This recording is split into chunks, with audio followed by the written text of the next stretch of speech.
Hello అండి అందరికీ.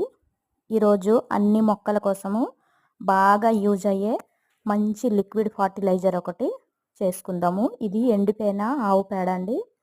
చక్కగా మనకి ఎప్పుడైనా ఎండిపోయిన ఆవు పేడ కానీ దొరికిందంటే ఇలా ఒక బకెట్లో వేసుకొని నిండా నీళ్లు పోసుకోవాలి.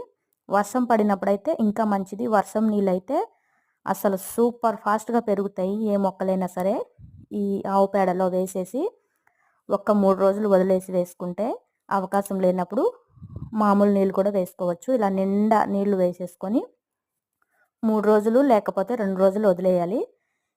ఈ గట్టిగా ఉన్న ఆవు పేడ మొత్తము చూసారా 3 రోజులకి ఇలా మెత్తబడిపోద్ది. ఇదంతా ఇలా ఒకసారి కలిపేసి ఆ వాటర్ అనేది తీసుకోవాలి. అన్ని మొక్కలకి వేయాలి. ఏ మొక్కలైతే చచ్చిపోతాయి అనే స్టేజ్లో ఉంటాయో అలాంటి మొక్కలకు కూడా వేస్తే మనకి పువ్వులు పళ్ళు అనేవి వస్తాయి. అంత బాగా పనిచేస్తుంది. Thank you.